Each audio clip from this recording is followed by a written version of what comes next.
মুহাম্মদ সাল্লাল্লাহু আলাইহি ওয়াসাল্লাম বলছে দাড়ি রাখো, এরা কাটে। বলছে টাকনুর উপরে প্যান্ট বড়, এরা নিচে পড়ে। এখন নায়কেরা দাড়ি রাখে, এরা দাড়ি রাখে।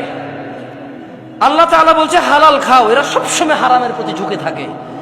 ইসলাম যত কিছু আদেশ করছে, মুসলমানদের বর্তমানে কাজ হয়ে গেছে সবকিছুর বিরুদ্ধাচরণ করা। ওয়াল্লাহি যদি শুকর খাওয়া হালাল হতো, কেউ শুকর খেত না, গরু খেত সবাই।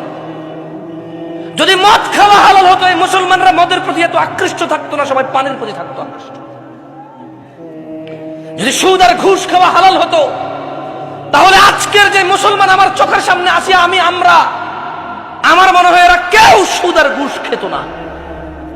ওয়াল্লাহি যদি নামাজ পড়লে পাপ হতো, তা ফজরে তুমি মসজিদে জায়গা দিতে পারতা না। গান শুনলে পাপ হয়, কনসার্টে জায়গা হয় না। গান শুনলে পাপ হয়, কনসার্টে জায়গা হয় না। সিনেমা দেখলে পাপ হয়, ইন্টারনেটে মিলিয়ন বিলিয়ন্স ভিউ হয় ওইটার। বাবা মায়ের সাথে বেয়াদবি করলে পাপ হয়, কোন সন্তান তার বাপ মায়ের কথা শোনে না। একটা সামান্য মেম্বার, ইউনিয়ন মেম্বার, ও বেটা এখন 2 লাখ টাকা খরচ করলে হওয়া যায় কি? আগের যুগ আছে সম্মান হতো। আমি রাজনীতি বক্তব্য দিচ্ছি না, ফ্যাক্ট বলতেছি, নিজের উপরে নিয়েন না কেউ। আমি রাজনীতি বুঝি কম, তাই বলি না। আমার শত্রু বানায় শুধু শুধু নিজের শত্রু বাড়ায়েন না। আমি নিরীহ মানুষ, মনে আপনার কষ্ট যাবে শুধু, বাস।